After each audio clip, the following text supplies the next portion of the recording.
Hey everybody, good morning to you. How are you? Hope you're having a wonderful Sunday morning, maybe waking up with some eggs, some bacon, some toast, maybe a cup of coffee, and you're going to enjoy this Sunday with maybe just yourself or friends and family because it's a day of relaxation. So, what are we doing today? Well, Shantal just posted a video, and the title of the video is called Slip Ups on Her Weight Loss Journey. Now, I didn't watch all of it, but I did look at a snippet of it. And word of warning to those of you on my channel that you like the spicy rose, well, you're going to be very happy today because the spicy rose is going to be out. I am aggravated with foodie. I'm so tired. It's up to here. I'm up to here with foodie. I'm up to here with the excuses. I'm up to here with her dumping on people and bringing her problems and finding reasons not to get healthy. I'm sick of it all. I'm sick of it. I'm just going to let go today. Yes, I am. So if I'm giving all kinds of attitude in this video, no, it's not for any of you. Like those of you on my channel, I love y'all. Y'all didn't do anything wrong. I'm just tired of her nonsense. I'm also up to freaking here with her getting on her channel and sending out these mixed signals and these mixed messages and putting out this vibe that she knows everything about health, about weight loss, about nutrition, about how to properly manage a BED. Talking about that she's in recovery and she knows what she's doing. Let me tell you something. If she's over 500 pounds and she can barely walk and she can barely breathe, and she keeps having B moments, and she's never been to treatment. She's never been to a treatment center. She's never been to inpatient, never talked to anybody that could truly help her. She is nowhere near recovery. Not at all. I also don't like the fact that she's on YouTube. One minute she's on a health journey. The next minute she's doing mukbangs, catering to people in her audience that have the food fetish. She just can't make up her mind. She won't commit to one thing nor the other. So yeah, we're going to discuss all that today. I'm just going to let go on her. Don't care. So yeah, Spicy Rose is out today. I'm aggravated. Foodie's aggravating me. And maybe she does this kind of content to troll everyone. I know it's near the end of the month. And Foodie's trying to finish strong and do the kind of triggering, provoking content to get people talking, to get the reaction channels talking about her. But anybody watching Foodie, anybody on her side, they need to know she's incredibly sick, very sick, and she doesn't care. She comes on her channel saying how much she cares about her beezers, how much she cares about her subscribers, how much she cares about her channel. Hey, beezers, if she cared about y'all so much, she would start to take care of her health because she'd want to be around for a long time to entertain you, right? She's not doing that. She's pushing herself closer and closer to a hospital visit, or the morgue, whichever happens first. Not that I'm wishing those things upon Foodie, mind you. No, she's pushing herself in that direction with no provocation. She's choosing that herself. She's making that choice. Anyway, we're going to get into the video. I'm going to give my thoughts. Slip-ups. This is her excusing her behavior. Slip-ups. Oh, eating an entire freaking casserole dish of a pot pie is a slip-up. No, it ain't. No, it ain't. That is not a slip-up. That is a choice. Just like having a whole basket of candy bars in your house when you got a problem with food is also a choice. Buying 15 packs of cheese is also a choice. Notice the pattern here. It's all about choices. It's not about mistakes. It's a choice. It's a choice you make. And then you're going to get on camera and say, oh, I had a slip up. What a bunch of nonsense. Anyway, I'm going to save my ranting. I'm going to save it. I'll shut up now. Let's get into the video. Like, I'm going to go off on her. I ain't having it today. I am not having it. Not. You with your scameos. Get out of here. We're going to get past that. Okay, let's go. Despite eating very poorly yesterday. I attribute that probably to my medication and the increase in exercise, but who knows? Ma'am, don't you sit there with your broken meter and try to blame what happened on your medication. It's not the medication's fault. The medication has one job: to lower your blood sugar.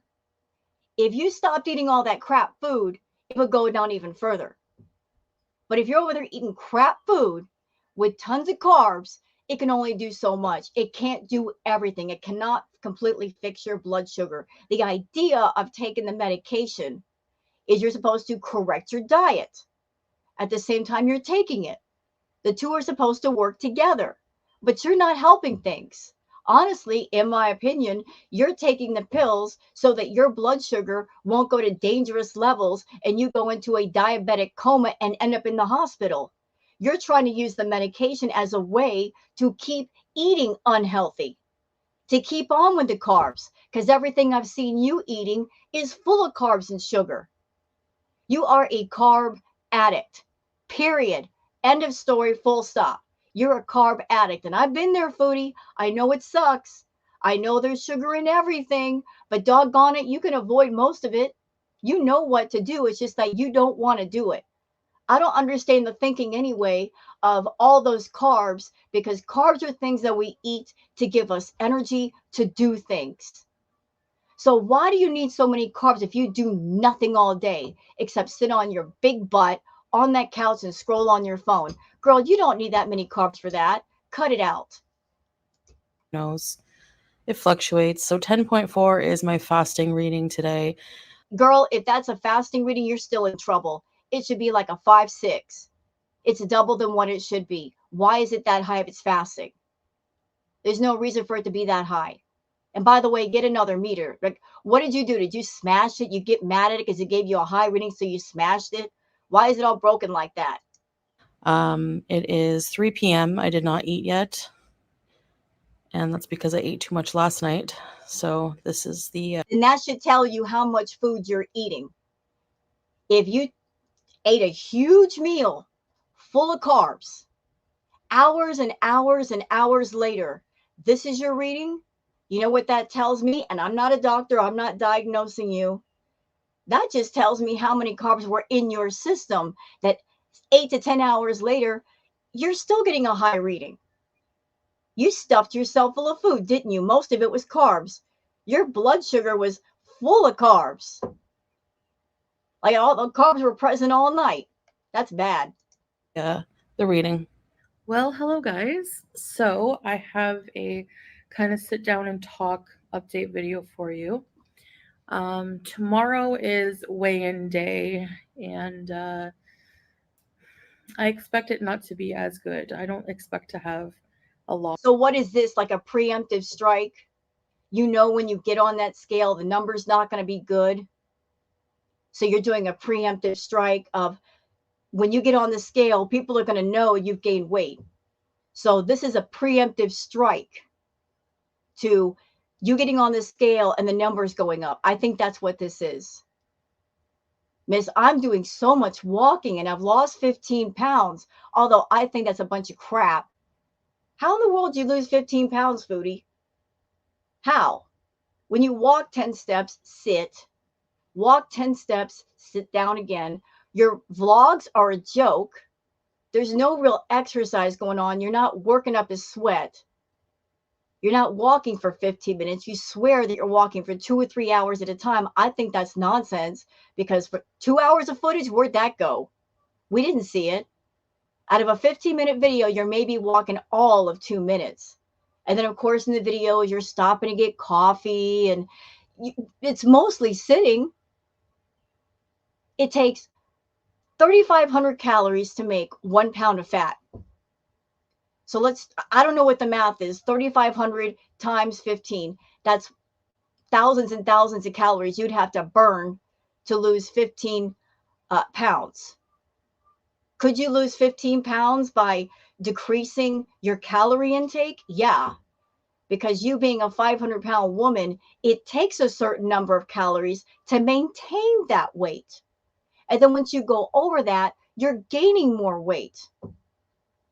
So to maintain 500 pounds, if you're eating 6,000 calories a day, that means you're eating well over 6,000 calories a day. So, you know, don't know how many calories you're consuming, but I know that if you're eating a casserole dish full of pot pie and 15 packs of cheese and tons of bread, you are not going to lose weight. You're not. This was a preemptive strike, y'all. This video right here was a preemptive strike because she knows that she's not lost weight. We know our foodie very well. She's very defiant. Any little triumph that she has, she throws it in our face. If she really lost weight, she would get her butt on a scale, point the camera down at the number, flip us the bird, and say, "Suck it, haters. Suck it." If the weight loss for real, she would show it to us. But if she ain't showing it to us, there's a reason, because she knows she's gained weight. Loss, maybe a slight gain. I don't know. Slight gain, my tail. How many calories were in that pot pie, y'all? I don't even know.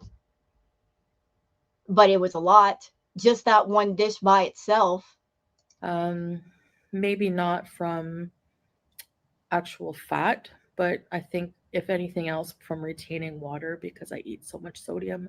I have eaten so much sodium, particularly yesterday. So are you regretting that decision of buying those 2 huge bags of salt, which, by the way, was absolutely ridiculous? I mean, just one bag by itself would last you an entire lifetime, and you got 2.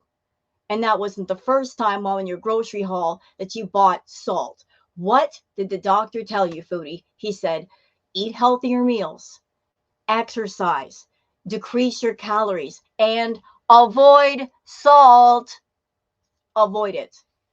But you're not avoiding it. And there's salt in more than just salt. There are many foods that contain salt. Yet you're going for the salt, which is going to lead to what? Bloating and fluid retention and all of that. And yet you keep consuming them. Yesterday, the day before, so for about 3 days now, I've been slipping. I'm in that stage Okay, right now. you know what? Stop right there. Cut it out. Cut it out. Ma'am, you have a problem with food. I did have a problem with food. And the one person you cannot lie to is somebody who's been there while you're still there. It's not going to happen. Okay? I see you. I see you all the way there. Slip up. Is that what we're calling it now? Is that the word for it? I slipped up. This is you downplaying what happened. This is you downplaying your bad behavior. Oh, I slipped up. So a casserole sized pot pie is a slip up? Oops, I ate a few more bites than what I was supposed to. 15 packs of cheese, that was a slip up. Whole basket full of candy bars, that was a slip up. Oops, I don't know where those candy bars came from. They just appeared out of thin air and I just had to eat them. Like, oops. Is that what we're doing? You will never, ever, ever, ever, ever get healthy as long as you excuse and walk around your bad behavior. You will never get healthy until you take accountability for what you do and take responsibility for it and create some self-awareness. You don't want to be self-aware. You want to walk all the way around it. You want to point fingers at people. Oh, it's not my fault. The reaction channels are on me. It's their fault that I'm eating unhealthy. Salah's cheating on me and going to the red room, so it must be his fault too. No. This problem with food that you have, it existed well before YouTube, well before Salah. You cannot blame anybody. You've known about this problem for years and you chose to do nothing. Even when you got on YouTube and you started making that money and you had the money and the time and the resources to fix it, you chose not to fix it. You did the worst thing ever. You gave what was wrong with you a job and you made it profitable. and you sought out people that were into that food fetish. You surrounded yourself with people like that. You catered to people like that. Even off of YouTube, getting your side money. Don't lie. You know you have. You got caught on a feeder site. And once that profile got exposed, suddenly it disappeared. One of your feeders even came into the chat one day, remember? Saying thank you for the talk last night. So you actively seek out those people that paid for your meals long ago, and they paid for your clothes. You turned yourself into a person that catered to that fetish at the expense of your health, which is your life choice. But in my opinion, it's a bad choice. But in this moment, you're saying it's a slip up. No, I won't accept that. I will not accept that. Sitting down to eat a meal with like 6,000, 7,000 calories, not a slip up. No excuses, Fraudy, none. Where, I start off going strong and then I start slipping. Things get a little tough. You kind of just get sick of it. And it's so easy to fall back into old habits and to just give in. Another excuse. This is her escaping more accountability. Oh, I had a slip up and it's so hard. And you fall back into old habits. Fraudy, your habits have never been old. It's not like you had those habits and then you adapted a new way of life and you stuck with it for a while and then the habits came back. You don't have old habits. You have habits that you've been continuing for years. You've never broken those habits. That's how you've arrived at the place where you're over 500 pounds and you are so unhealthy. Big Mama, you've got so much visceral fat packed around your organs can't move. Do you realize that visceral fat packed around your organs is dangerous? It is dangerous. And you've got a lot of it. You've lost a lot of your mobility. You have trouble breathing. You're so unhealthy that honestly, you can't even rage anymore like you used to. You run out of breath. You get tired just from sitting on a couch and yelling and screaming at people on YouTube. Imagine that, being so unhealthy that you can't even rage, but that's where you are. To urges to overeat and the B word. We're going to call it the B word, which is like code for binge eating. Yeah, but didn't you come on camera saying, I got this. I got it under control. I know what I'm doing. Acting like you're in recovery. I'm be free. You're a liar. Anybody watching your mukbangs or even watching your lives, you're having B moments right there in full view of the public. Eating one thing and then going to the next thing and the next thing. I'm sorry, y'all. That is a B moment. She likes to paint one picture of what it is, because as long as she paints the one picture and says, this is what it is, and if you don't see me do it, that means over here, this is not what it is. She likes to paint that one singular picture of, if there's a huge spread of food in front of me, that's a B moment. But if I'm just, grazing, going from one thing to the next thing, that's not a B moment. Oh, no, that's not it. It's not it. Yes, it is. Oh, yes, it is. And sitting down with an entire casserole dish with a pot pie and you eat nearly half of it, what is that if not a B moment? Because you are overeating, way overeating. You're stuffing yourself. That's a B moment. Take it from somebody who knows. She's having B moments on camera. She likes to call them meals. I'm just eating one meal. That's not a B moment. It is if you eat for like 4 or 6 people all at one time. It is if you have one meal on the table and there's a backup sandwich that you grab at when you're done. That's a B moment. When you eat and you eat and you eat and you don't stop eating. You're just going from one thing to the next thing to the next thing. And it's not about hunger. When you have a problem with food, it's not about this person is hungry, therefore they're eating. No, it's about those mental, emotional triggers that tell you to eat. That's why you need therapy. That's why you need inpatient. That's why you need to talk to somebody. You got to listen to other people because you got those mental triggers. You need coping mechanisms and coping skills you don't have. And you need to surrender and say, this is over my head. I don't know what I'm doing. I need someone else to drive because I'm driving this car and I'm driving it into a wall. Somebody please take over because I don't have control. She has said she has no self-control. She's impulsive. So I ask you, someone who has no self-control, who's impulsive, how can they have control to stop their eating? They can't. You have to have a certain self-control to stop yourself, to put the brakes on. She has no brakes. She's got her foot on the gas pedal. And it doesn't help that she's on YouTube and she's profiting from her problem. And she's got people around her that even to this day are in her chat talking about food. All that's going to do is make her think about food. It's an endless hamster wheel cycle that just keeps going. And yet she won't put a stop to it. It's her channel. She can do what she wants. If she really want to get a grip on this thing, she could get on her channel and tell people in her chat, listen, don't talk to me about food. Let's not talk about food today. Don't tell me to eat food. Anybody wanting me to eat food, you guys F off. You know I have a problem with food. I'm going to get on top of this. No talk about food, no mentioning food. We're going to keep it going. We're going to keep it pushing. She could do that. She could take control of her channel and herself, but she chooses not to.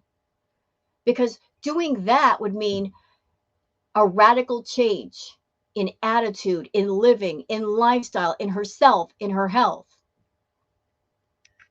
She doesn't believe in change. She wants to stay on the toxic, easy path, which is leading to worse health. Life is all about choices, Shantal. And you keep making all the bad choices, which further proves you don't know what you're doing and you need somebody else to take over. So, yeah, I did have some B word occurrences. So she had them. She keeps having them. But we didn't need confirmation. I mean, just watching her regular videos, the mukbangs, she's having it in front of us. Do we really need confirmation? Nope. Because we see it. She shows it to us. She's not even doing it off camera. Well, we can't see or we don't know. She does it on camera. Which, by the way, Shantal, you're a jerk for doing that. You have that going on with yourself. It's harmful for you. It's not good for your health.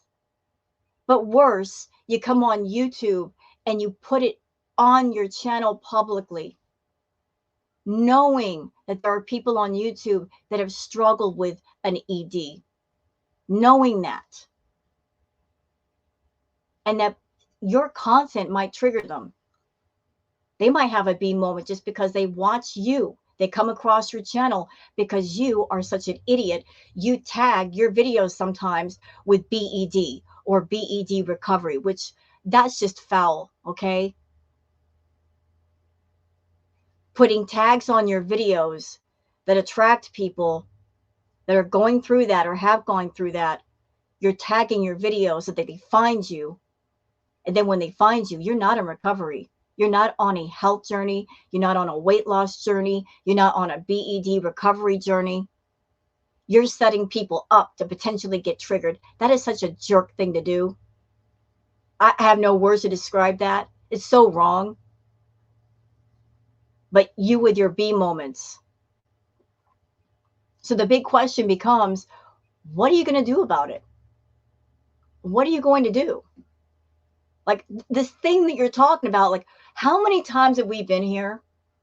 How many times have we heard about you got issues with food and oh, I had a slip up and I'm going to do better. And then you go back to the mukbangs because that's how you make your money. And if you don't do the mukbangs, then the food fetish people are going to leave you, go somewhere else and spend their money, give super chats to somebody, which will not be you. And you need the money.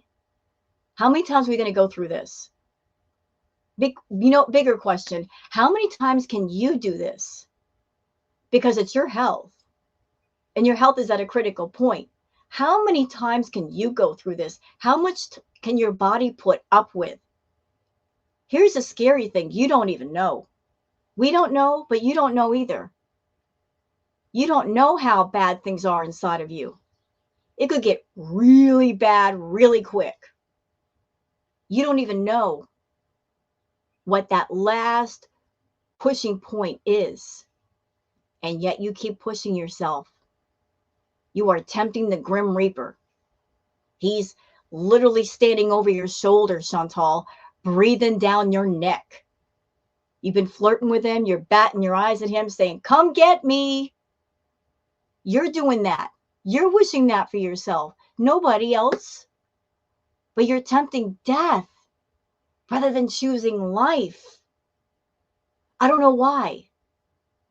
When you could turn this whole thing around, but you're not. You want to get on YouTube and do this harmful freaking behavior. You know it's wrong. You know it's bad for you. You know it's bad for the audience. And then you get mad at the reaction channels for pointing out how wrong it is, how harmful it is, how it's changing you physically, how it's changing you mentally or emotionally. You don't want to hear the criticisms, and yet you continue the behavior that causes the criticisms. You want the reaction channels to co-sign on your nonsense. We're not gonna, because what you're doing is wrong. We will never praise that. Never. You want us to praise you, you've got to do something praiseworthy, positive, good for you, yet you don't want to do it. So as long as you continue the negative behavior, you're going to get the negative criticisms. And you can call us haters all you want, Big Mama. Go ahead. But you got it backwards. You got it so backwards. The reaction channels are not the true haters, although you like to think we are. You want to know who the true haters are? You really want to know? Not the people who are telling the truth about what you do, but the people in your own chat. The ones that know you got a problem with food. The ones that you see that you're over 500 pounds and you have trouble breathing and you have trouble walking. They sit there and they talk about food with you. How can anyone who knows someone else is an addict to something sit there and talk about the source of their addiction to them, knowing as soon as they do that, the addict is going to think about that thing and then go do that thing? Shocker, isn't it? The ones that you don't have a problem with are the ones that are doing you the most harm. And the ones that you don't like, maybe they're telling the most truth. So yesterday was particularly bad. Last night, I stayed up pretty late and I had a lot of snacks. And, you know, my husband was like, when we were doing groceries, he's like, I was like, oh, I want the snacks. And he's like, if I get the snacks, you're sure that you're not going to have a problem with the B word. And that's another one. That one. Salah. Look, I get it. I totally get it with Shantal. He's in the position where if he doesn't get the snacks, she's a nightmare. She's an addict, okay? Addicts want what they're addicted to. And if they don't get it, they are a nightmare. She's a gigantic toddler. She will throw a temper tantrum. She will threaten you. She'll become combative if you don't give her what she wants. And so the easiest way to deal with her is to give her what she wants. And since she's the one earning all the money, she's got the say so. She can easily say to him, it's my money. And if I say, go get me some snacks, you better go do it. He doesn't have control of the money. He doesn't have control of her. I get that. But he could walk away from this thing and he's not. He's sticking around for whatever reason. It's got to be financial. But further proof, Shantal, you do not have control because you are not saying no to yourself. It's not like he's going grocery shopping and you tell him to buy healthy stuff and then he brings home the healthy stuff. And after a while, you're like, well, I'm kind of craving this and that. Nah, he goes for a grocery haul and that unhealthy stuff is included. Again, making a choice. You're making a choice. Knowing what it's going to lead to, knowing that you're going to get sick, knowing you're going to have a B moment. That's why I tell y'all, if you got a problem with food, you got to have it out of the house, away from you. That way, if you want it, it's more of a pain in the neck to go get it because there's a whole process involved with it.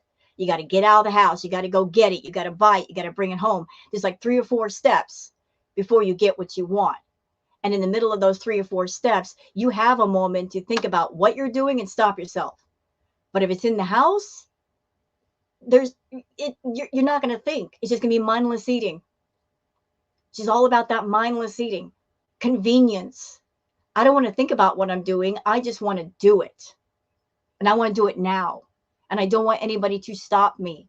That's why she needs inpatient. Because there might be people around to stop her that will tell her no, that won't let her sneak eat. She can't get up at 3 a.m. and raid the fridge, raid the pantry. The treatment center is the only thing that'll work for her. Get her away from YouTube, get her away from the beezers, get her away from the food, put her in a controlled environment that she cannot control and she cannot manipulate. With them. And I thought, I can control myself, you know? Yeah, but you can't. That's obvious. When you were back in the villa, you couldn't control yourself there. You did not control yourself. Here you are in Kuwait, different environment, different country. You said to us, Shantal, you said, you're in a more peaceful place. You are away from some of your vices. You feel closer to Allah. You've got Salah with you, which is supposed to make you happy. Yet you're more unhealthy than you've ever been. So Canada, patterns of behavior. Kuwait, patterns of behavior. What is the common denominator? You. Your lack of self-control, your lack of self-restraint, you with your problem with food that's just untreated. That's the common denominators. I can't really. So No. So I don't know what I'm gonna do with them. Maybe I don't want to chuck them. Maybe give them away to one of Salah's friends or something like that. Um, he has other healthier snacks he doesn't mind eating to help me out.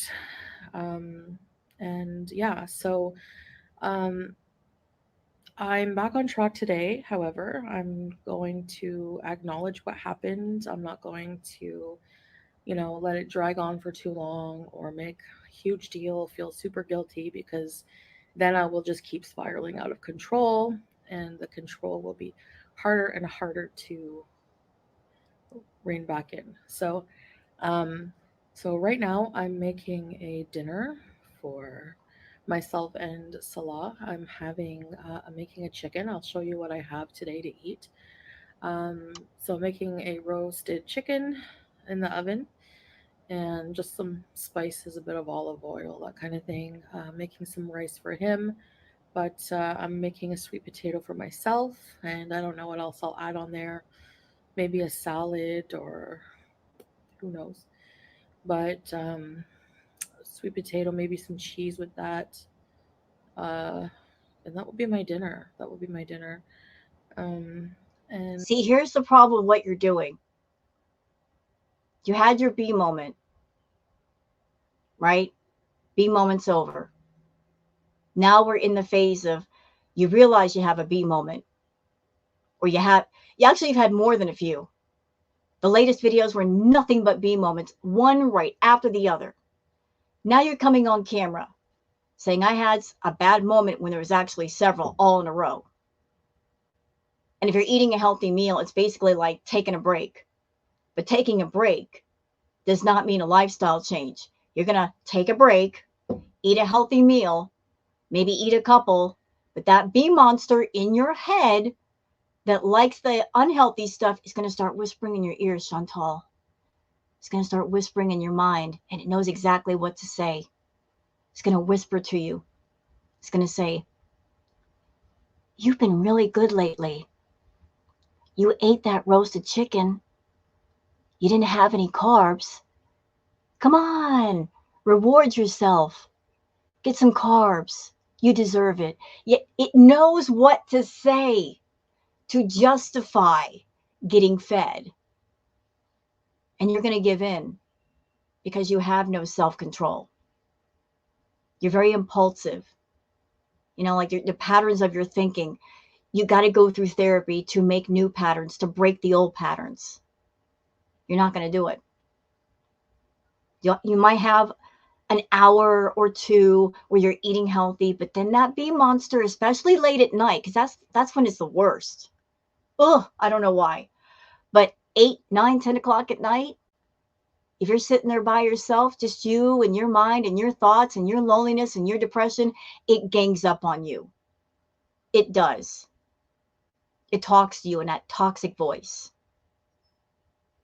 And then you start to feel lonely and sad, and then you want some self-soothing, and food is your only friend.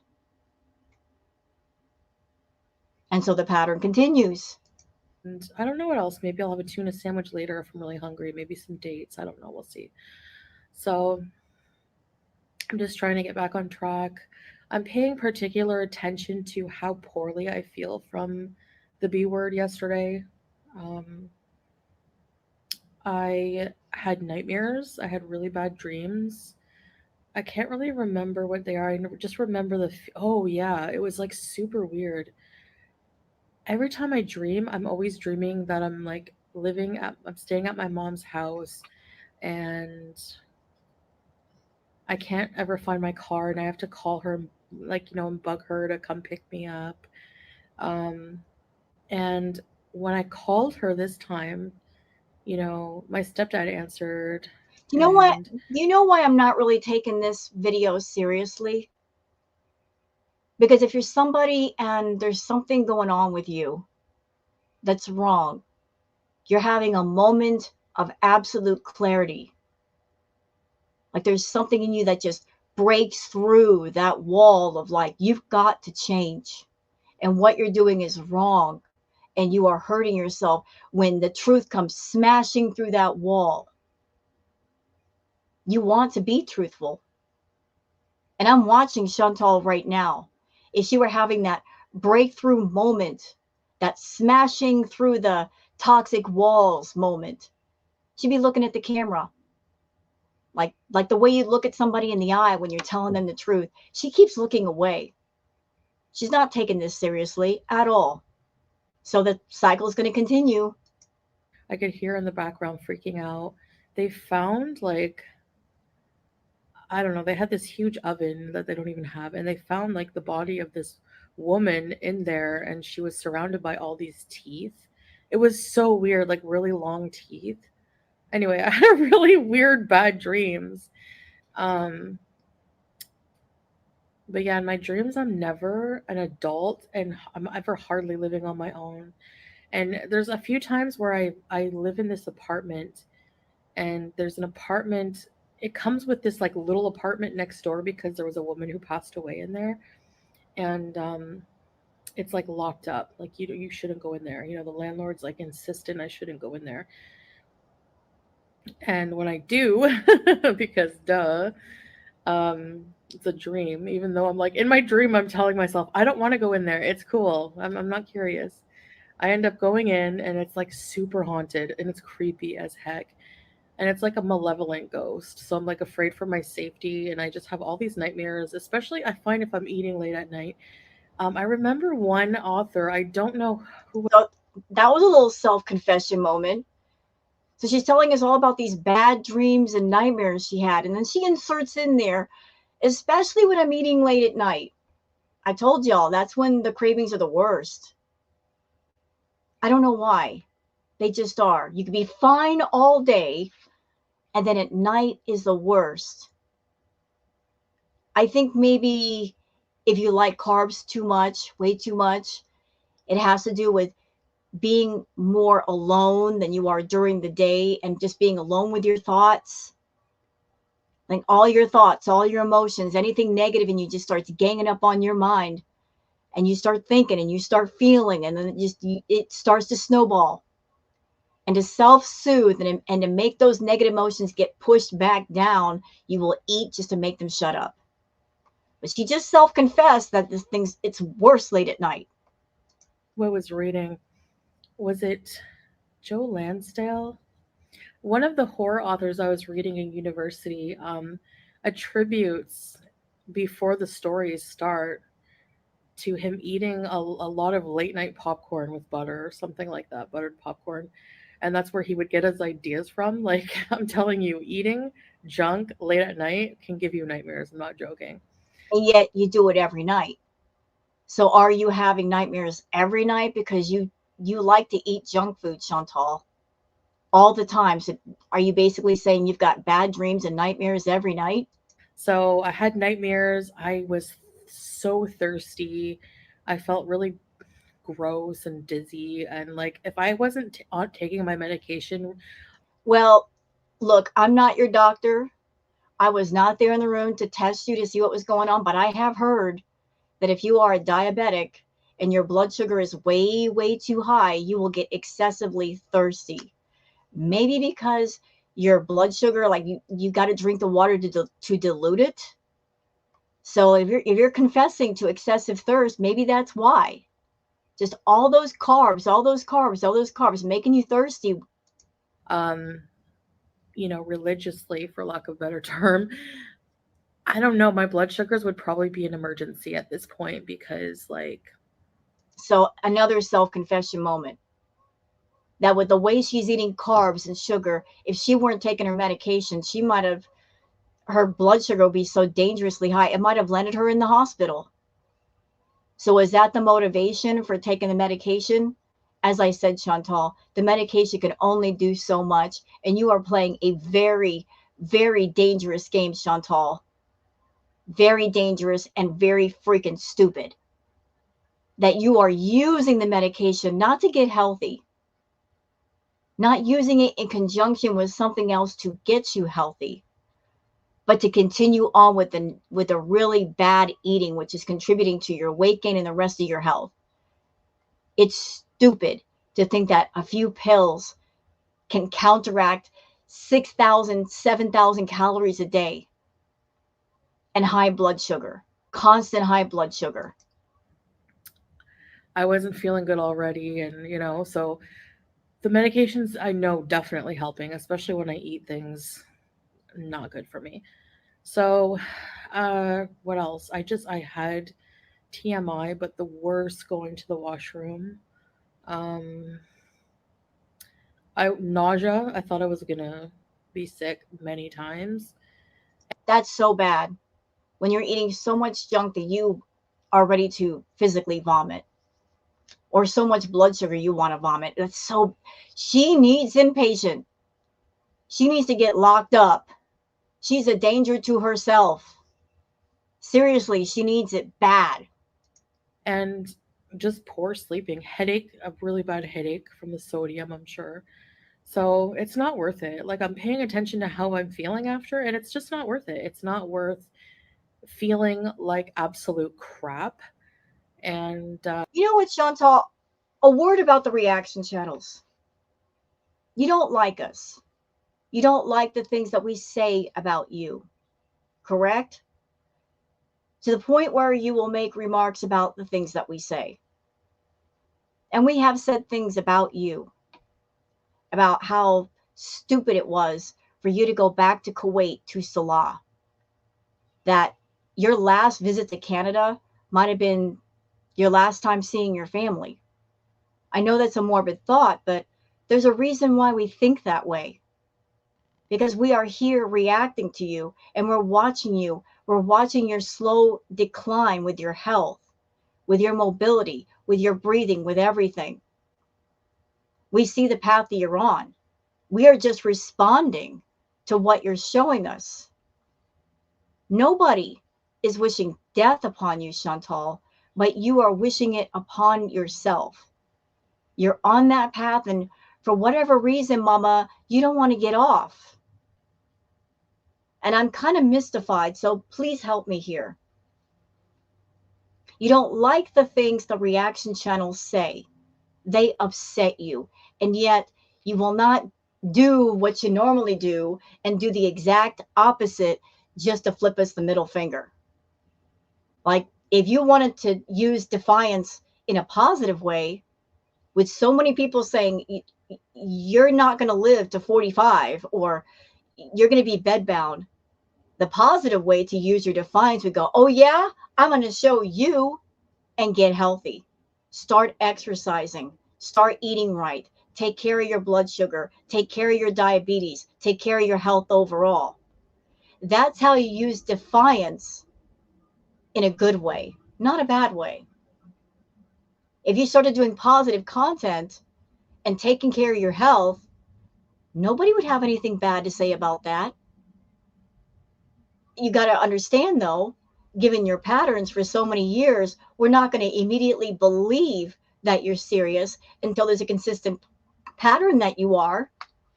You know, you're a tremendous liar, and we're going to always believe that you're a liar until you prove that you're telling the truth. And that may take a while because, as far as truth and honesty goes, you're starting out in the red. Like, there's no validity in your words. You have no good credit. To get good credit, you got to build your credit upwards. So you'd be starting out at zero. But your patterns of behavior point towards certain things.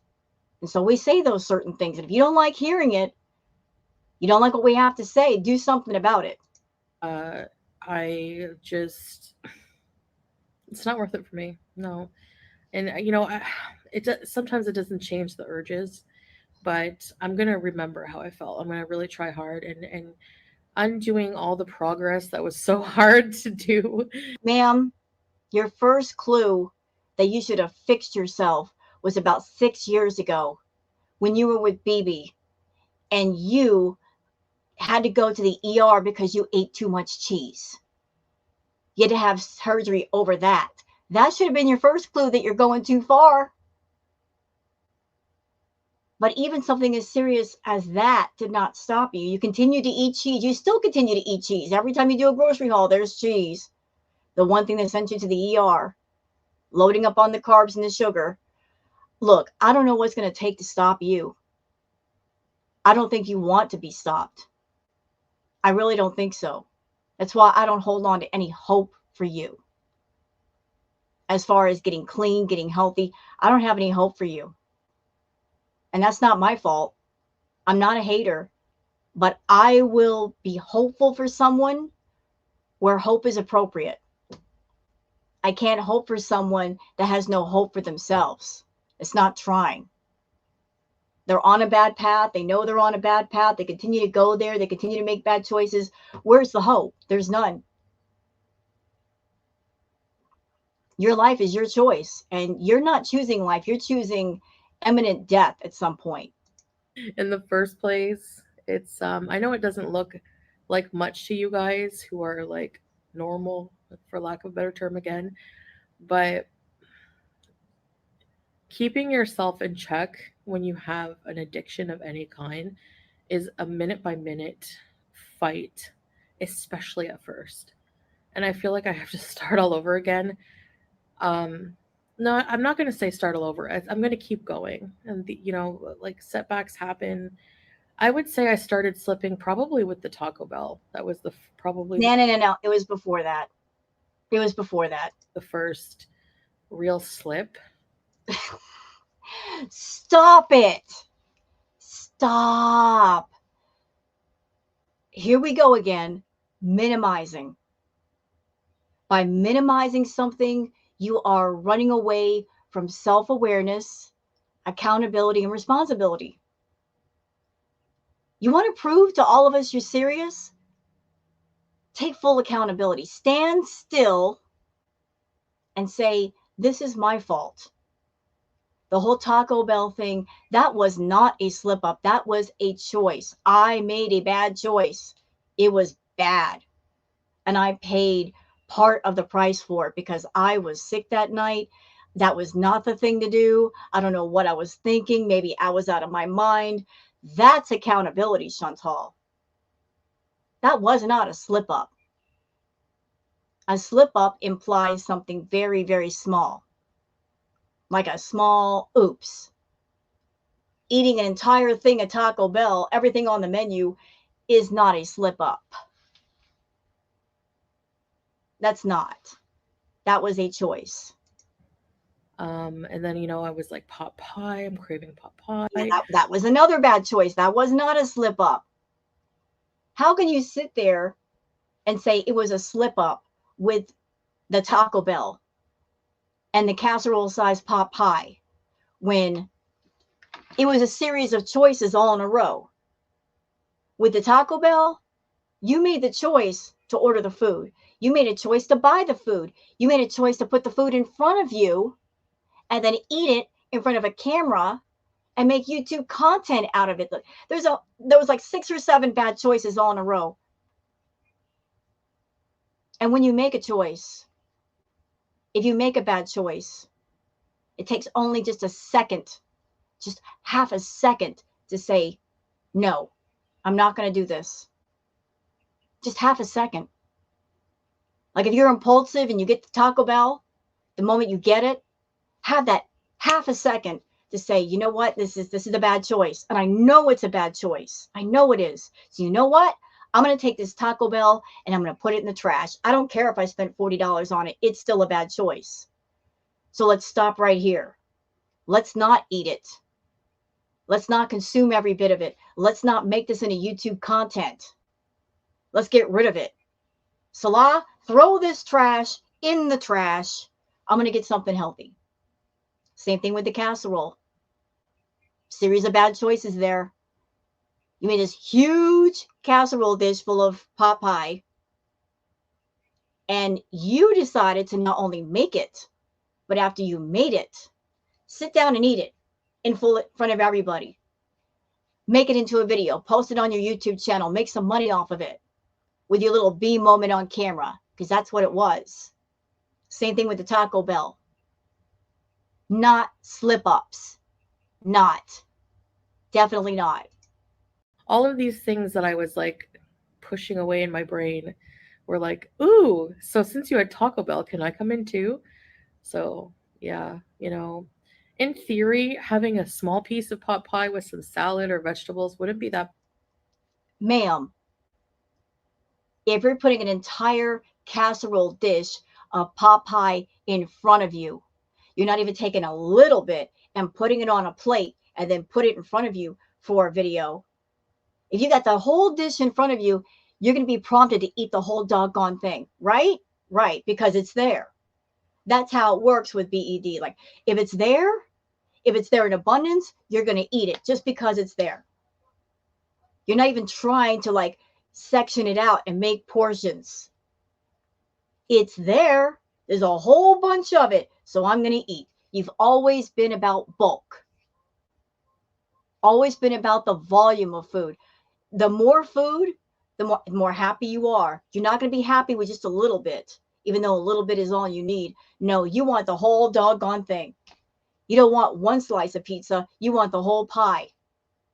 Even back when you were living with Pete's at the villa, don't think I don't remember what happened there too. You and Pete's would order food.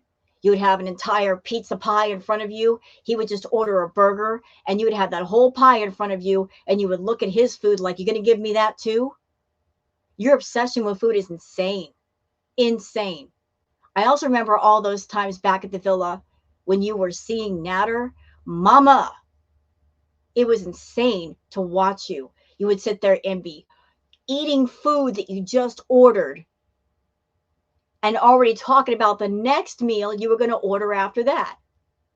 You wouldn't even finish one meal. You would order another meal right on top. You got a severe problem, a severe obsession.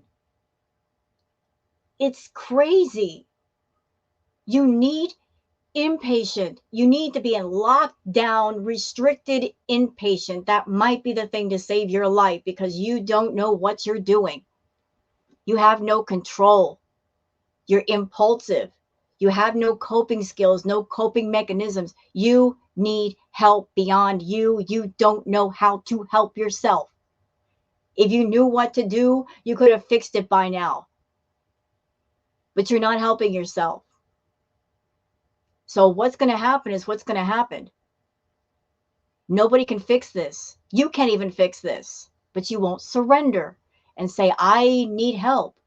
Somebody help me. Somebody take control of this thing because I'm out of control.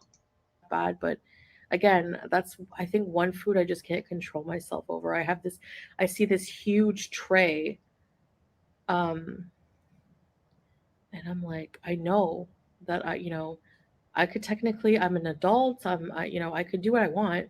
I could eat the whole thing. And I could eat the whole thing. I would feel sick, but I could do it. I have done it before.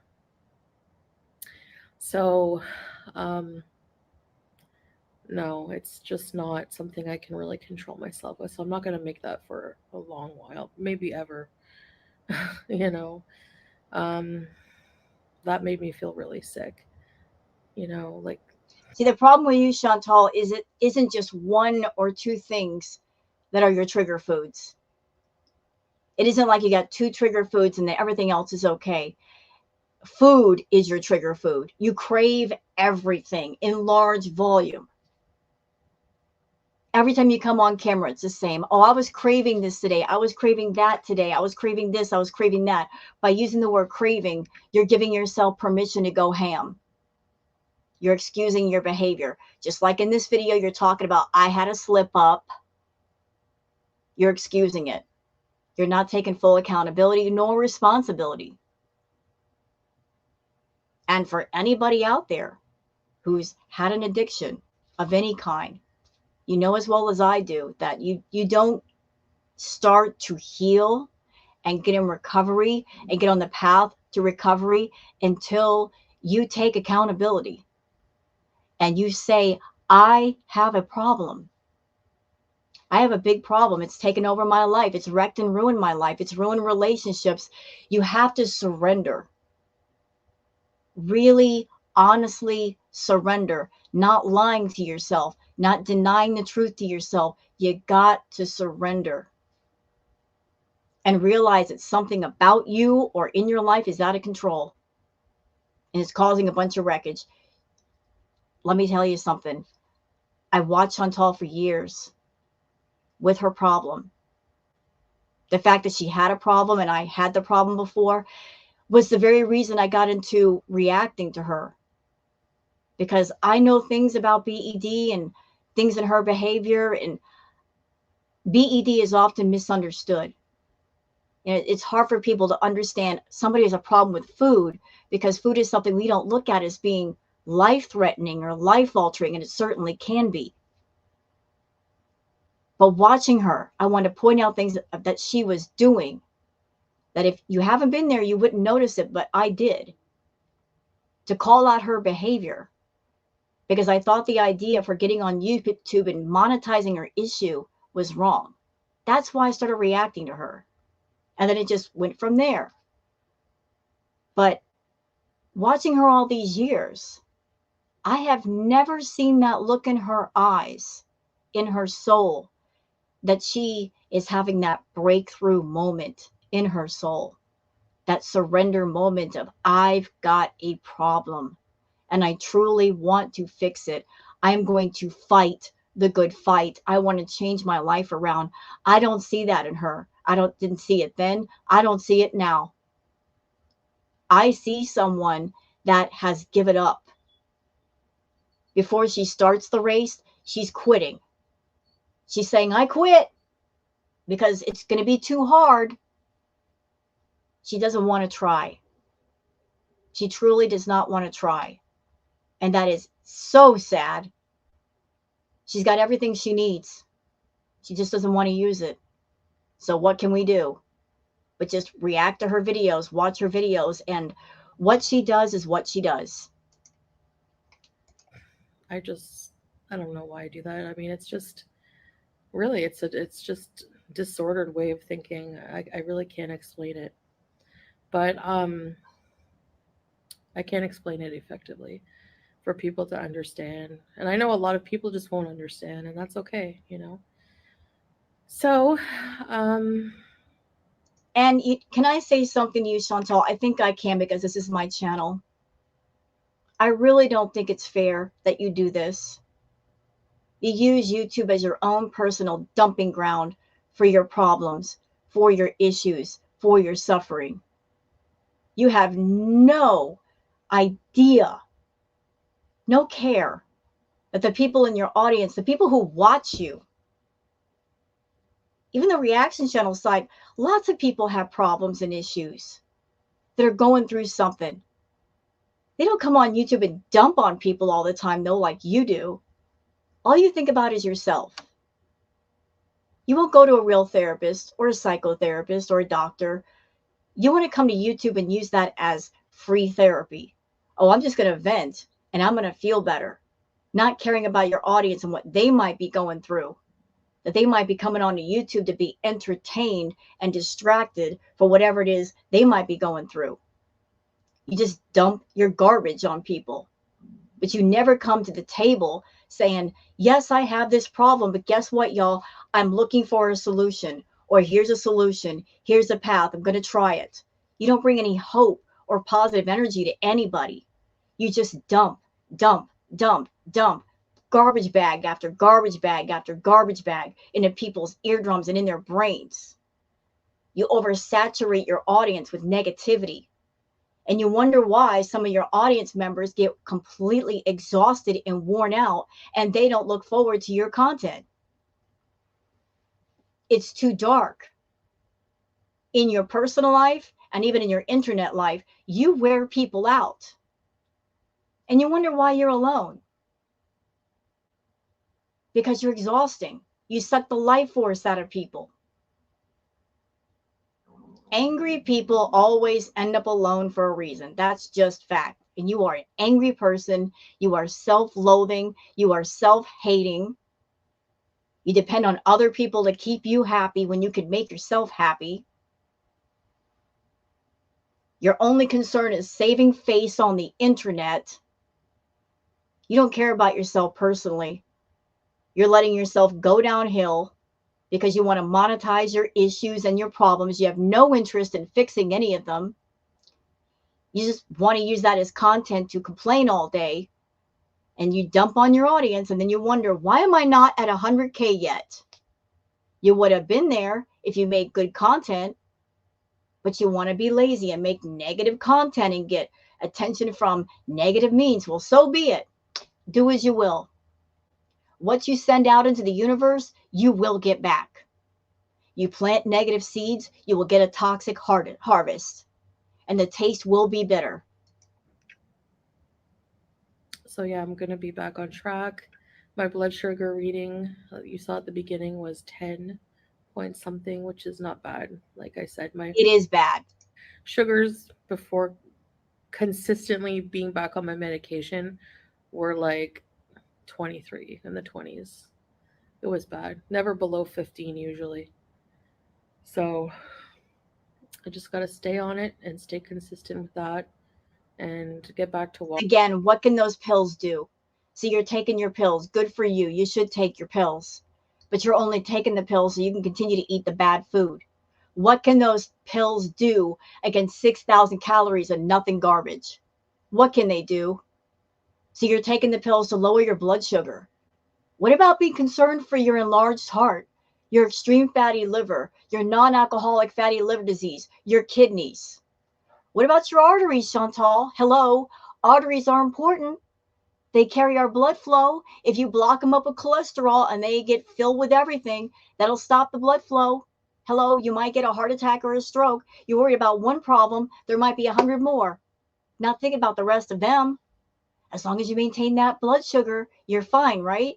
Probably tomorrow. I'm Stupid. not feeling the greatest today, you know, and I have a lot to do that I've just been kind of putting off. So I'd rather finish everything and feel better and then go out and feel less guilty about going out. But going out and walking is an obligation. I'm going to add it as a main obligation. Um, you know, prayer, exercise, um, eating, eating healthy, things like that. So I've been watching a lot of people who were fasting for religious reasons. Um, the Prophet Muhammad, peace be upon him, fasted every Monday and Thursday, and I wish I could. You know what, Chantal? You know what your main problem is? You're a fake and a phony. In every way, you're a fake and you're a phony. You're a fake with your YouTube persona. You're a fake when it comes to telling the truth. You're a fake with your health. You're faking the funk with your health. You're faking the funk with caring about your subscribers. You're a fake at everything. You are. You're an absolute fake and phony in every way.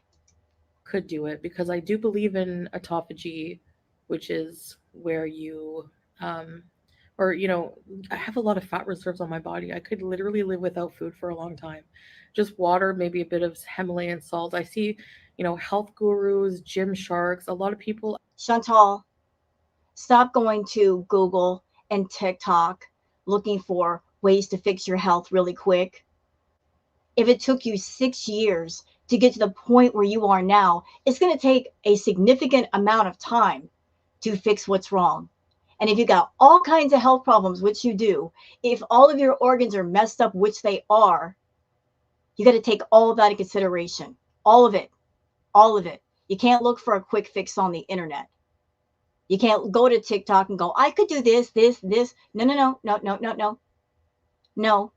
You got to do it right. If you're going to do it right. Do it right. And you can't sit there and look for a quick fix and then do a mukbang where you're eating 6,000 calories and think that quick fix is going to cancel this out. Ain't going to happen. Not going to happen, ma'am. No.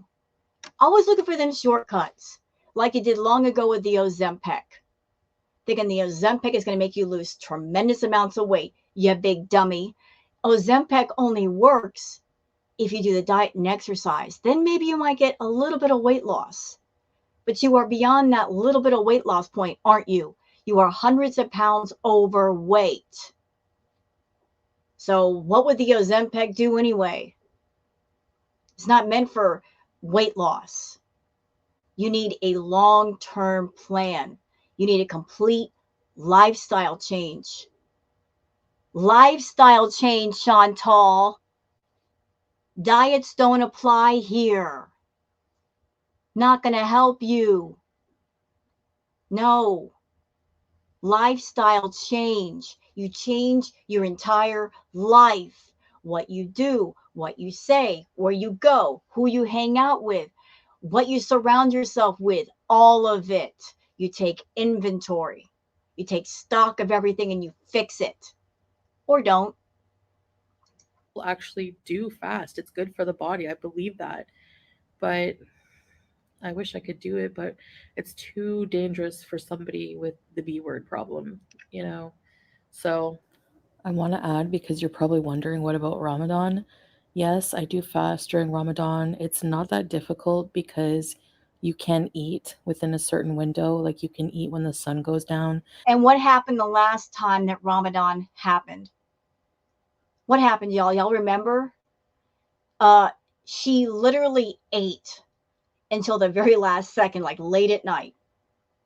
Ate until the very last second. She stuffed herself full of food, made sure that that stomach was topped off, and then she would go to bed. And she would sleep all day until the sun was going down, and then she could get up and eat again. That's how she handled it. It wasn't about true fasting or prayer or anything like that, the way it should be done. That was her way of getting through it. Just eat and eat and eat and eat until you go to bed. And then during the time when you should be fasting and praying, she'd be asleep. So it wouldn't be a bother. And then she would wake up and then start all over again. And I usually, unless I try to eat breakfast, I usually don't eat till later in the day anyway. So it's not that bad actually. But not eating at all is the more difficult part. I have to accept that. and take it step by step, not all or nothing, disordered thinking, and just like literally just do what I was doing. It was working. I was losing. I wasn't losing very fast, but it was a She never lost weight during Ramadan. If anything, she put on weight. There was no significant weight loss during Ramadan. There could have been, but there wasn't. healthy way. I was eating healthy food and I was eating enough that You know why? Because she had that toxic reward voice in her head that even if she did go without food for a couple of hours, and she has told us she eats every 2 hours on the clock. So the toxic voice in her head telling her, well, you went without food for X amount of time and you were a good girl. So now that you don't have to be a good girl, let's go wild. Let's eat the fast food. Let's load up the tank. Let's top it off. And you know what, Chantal? It doesn't matter if you eat 6,000 calories in broccoli or 6,000 calories in pizza. It's still 6,000 calories. And it only takes 3,500 calories to make 1 pound of fat, like I said. So let's do the math, y'all. If Miss Mama over here is eating in excess of, say, 5,000, 6,000 calories, what that translates to, since she doesn't do any activity, since she doesn't burn off any calories, she's gaining a pound a day, more than a pound. Do the further math on that. She could be gaining 30 to 60 pounds every single month. Yeah, that's why she's getting so big. She's putting on weight every single day because she's eating all of those calories. She's not burning them off. She's not walking. She's not swimming. She's not biking. She is not burning off the calories that she consumes. So what does the body do? It puts it into fat. It has no choice.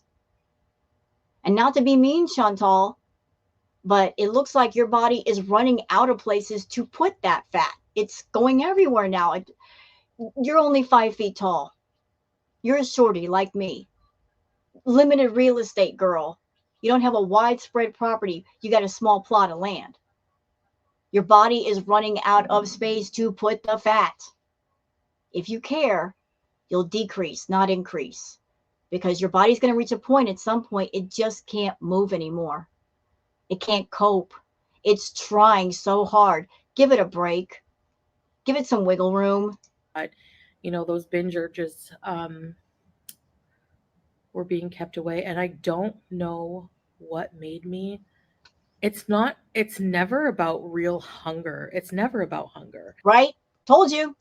Biological hunger, it's never about that with the B word. Right? It's psychological. It's a psychological disorder. Uh-huh. It's about missing um the comfort it gives you, you know? And that's why you got to take all the emotional anchors off of food. All of them. You got any emotional anchors attached to food, they got to go away. Got to. If you are using it as a cure-all medicine for depression, for sadness, if you get mad, if you're using it as a callback to happier times in your life, you take those anchors and throw them off the boat.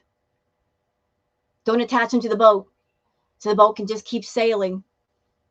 Got to. You can't turn to food for everything. You're giving it too many hats to wear. If you get angry, if you're sad, if you're depressed, you've got to find different ways to cope. Find something else to do to occupy your time. If you find yourself getting sad or depressed or angry and your automatic thought is go to the kitchen and get something to eat, you got to short circuit that. You've got to have some self-control. You got to say, nope, I'm going to go take a walk now. I'm going to clear my head, or I'm going to go paint a picture or play a video game.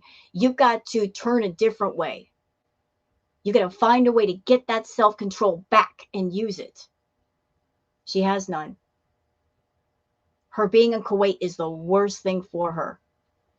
She's in a room all by herself, alone, with her thoughts, with her urges, with her problems. All of that stuff circulating in her head. No distractions, nothing else to do. It's a recipe for disaster. When she was in Canada, was she gaining weight? Yes. But she could go anywhere she wanted. She could get in her car and take long drives. Like, she had more of an active life than she did in Kuwait. So there she is in a room in her own hamster cage with not even a hamster wheel to exercise, all by herself, stressed out, worried, insecure, jealous, controlling. Her only love is food. Her only comfort is food. There's no one else. There's nothing else. She doesn't even have her roommate Pete's or her cats. No, it's not working. And yet she won't leave. It's about missing that feeling you get from it, the momentary gratification. It's about going out and just thinking like, oh, like it makes everything enjoyable. So it's like Chantal, there's an old saying when it comes to addiction. Heard this in a movie and I'll never forget it. A man takes a drink takes a drink, and then the drink takes a man. In your case, it would be Chantal eats the food eats the food, and then the food is eating Chantal. Where some people who say, go to meetings and they stand up and they say, hi, my name is so and so, and let's just say alcohol is my problem. I think for you, it would be food would be standing up and saying, hi, I'm food, and Chantal is my problem. That's how much food has taken over your life and consumed you. Like, you're never without food. You're constantly focused on food. You've given up everything for food. You are in that crucial, dangerous stage where you're only focused on food. There's nothing else. There's nothing else. When the addiction is just that close to you and it consumed you that much to where nothing else matters, it's a dangerous stage. Very dangerous. When it's consumed you and there's very little of you left and you're given into it. That is like almost the final stage. like I've been getting accustomed to going out and going, to the farm. I didn't order any fast food. I had a small ice cream, but like, or a gelato, but I shared that. But I didn't order fast food. I brought my lunch. So it's like normally when I go out, I feel like I would be missing something if I can't think of all the food I can get. I associate everywhere I go with food, and I know. You see, that's why you need inpatient. getting us accustomed to that, switching your brain, Yep. it's not as simple as just a switch. It's not a switch. It's a gradual process, and it's very difficult sometimes if you're using food as anything other than to satiate your hunger and to sustain life. And I have to learn those things, Yeah, but you're not saying how you're going to learn. You're telling us all about these things. Where's the how? I want to hear the how. I have to learn to cope with these things. Okay, where's the how? What's the plan? What's the blueprint? Did you draw it up yet? Is there a design on the table? Where is it?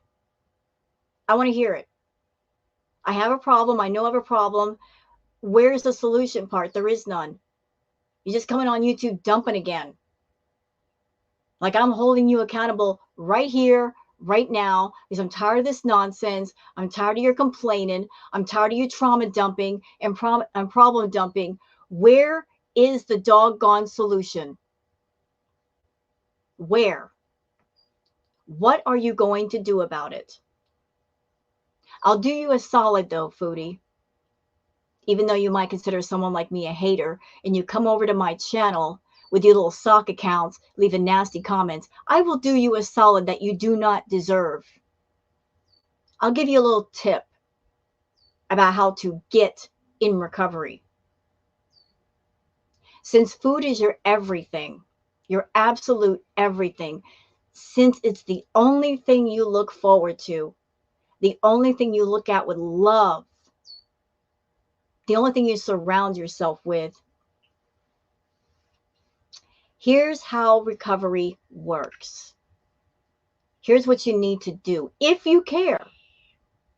Since food is your everything, the only thing you look forward to, your big task is that you have to find something or a bunch of things to replace that food. An interest, a passion, a hobby. You have to find something that gives you just as much joy and fulfillment as food. Replace the negative with something positive or a bunch of things that are positive. That's going to be a huge task for you. That's work that you're going to have to do if you care. I can't do the work for you. The reactors can't do the work for you. The audience can't do the work for you. But that's going to be the task. If food is your everything, if that's the only thing that gives you joy, the only way you're going to get past it is to find something else that makes you just as happy as food. You'll have to include that on the blueprint. But you're going to have to look around. You're going to have to search around. You're going to have to find, if you care to find it. It might be out there, it may not. But that's going to be the task. So the question is, are you up for the task? If you're not, you'll stay on the path. You'll be on that toxic hamster wheel until something breaks, something happens. But that's key to getting past the problem. Getting therapy, talking to people, surrendering to the truth, taking accountability, and making a new life with something else that makes you happy and joyful. Um. Anyway, so yeah, that's about it. I will show you guys what I'm going to eat whenever. Done, done, done. She just got through telling us all this stuff. I'm going to show you guys what I have to eat.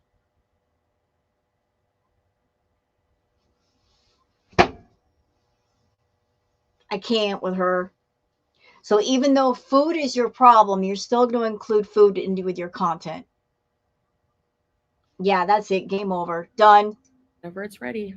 So I will just say bye now and just end my video with clips of what I eat. Ugh. So I really truly appreciate your guys' support, especially in my live streams. If those of you who are new don't know, I do some live streams here and there. And I like just sitting and chit chatting. I've always liked that. I've always liked doing that even with friends in real life. Just going to a cafe or just talking. I used to talk on the phone. I'm going to say something rude. I know there are people on Shantal's channel that they do care for her. They do care for Foodie. But it's also a place where there are people that don't care for Foodie and they encourage her to eat. So coming onto her channel and having a chit chat with friends, some of those people in your chat are not your friends. As a matter of fact, I dare to say, and again, this is going to sound rude, Shantal, there's not a single person in your chat that are in your personal life that are your friend. Even the well-meaning ones, they are not your real friends. They are not people you can sit and talk to off camera, where you can take the mask off and be your real self. You're always in foodie beauty mode. You're never Shantal Marie anymore. You haven't been Shantal in years. You let that go in favor of the persona and the money.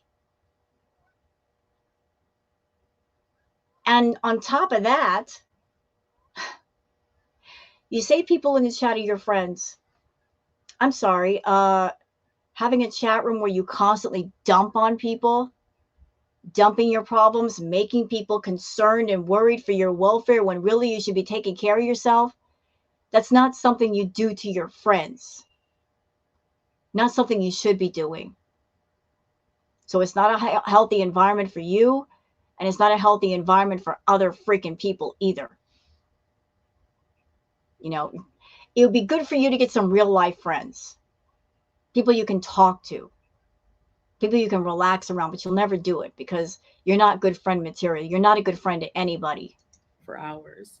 when telephones were a thing, like home phones. So, all right. So, thanks for watching, guys. I appreciate you. And I'll see you. Bye. Yeah, bye. Oh my God. Really? Okay. Are you serious, Chantal? Are you serious right now? Are you serious? Really? You just got through talking to us about your problem with food and you're going to have that to end your video? That's like 6 portions of done. Look, you're making your life choice. You're choosing death over life. That's hey, your decision. Nobody can stop you. But don't you dare get on camera again and tell us how sick you are, how bad you feel. Oh, your tummy's upset. I had to go to the bathroom and I was there for 6 hours. Don't you dare do that. Not if you're doing stuff like this. Just don't, okay? Because I won't listen to you. Nobody should listen to you. You're making yourself ill. You keep yourself ill because you're desperate for attention and for views, that you're going for the negative attention. Let me tell you something, Shantal. There is a person on YouTube called Jamal Get Right. This gentleman, he was 500, I believe, and 45 pounds. I've been watching his videos. I like the way he talks. He's holding himself accountable. He's doing things the right way. He's positive. He's uplifting. He's truthful. I hope one day that Jamal becomes a motivational speaker. I mean, because he really motivates people. I think he'd be great at it. Fantastic. He's using his channel as a way to get healthy and motivate people and get people jazzed up. And then there's you doing this crap. Shame on you. Shame. Shame. So, this is the meal for Salah, some rice, chicken legs. Ma'am, stop. Stop, stop, stop, stop. This is not for Salah. He wouldn't eat all that rice. Who are you trying to kid?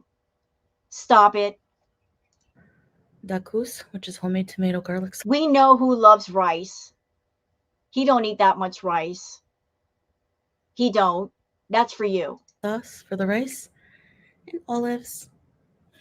All right, and here's my dinner. We have some. Okay. Okay, Chantal. You know, switch the plates around. That plate is probably for him, and the other plate is for you because you don't believe in small portions. Who are you trying to kid? Even if you guys ate together, you'd be looking at him like, are you going to eat all that rice? And he'll probably say, no, I'm not. And you're like, can I have some? That's what you do.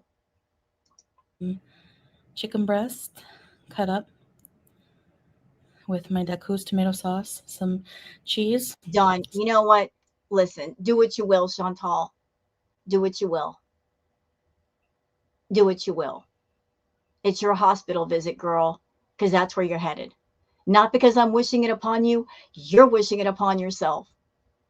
You don't want to take your health seriously. You want to ruin it. Who can stop you? Absolutely no one. Absolutely nobody. Do what you want to do because you will anyway. Some olives and sweet potato with nothing on it. That's how I like it. A little bit of sea salt. And I'm having water, and Salah's having a lemon. Salah's not even there. He's not even there. Those are both for her. She's just acting like somebody else is there so she can eat a second plate and get away with it. Do what you want, Chantal. Bismillah. Yeah, whatever. Shut up. Shut up with all them excuses and crying and whining to the audience. Shut up. I'm done today, y'all. I'm so sick of it. Sick of it. I'm done here. I'm through. Can't with her anymore. Through with it. Through with the excuses. I feel better. I had to let that out. So I'm sorry I'm high energy today. The aggravation of it all. Y'all get it, right? Do you understand why I'm not showing her B moments on camera? I've been through that. I don't want to see it. I don't want my viewers to see it. It's triggering for a lot of people. Done with that. I'll review videos like this. If she's putting food in her mouth, though, we're done here. It's a wrap. So I hope you guys have enjoyed this react. If you have, please like and subscribe and leave a comment. Thank you so much for being here. Have a wonderful day. Bye now.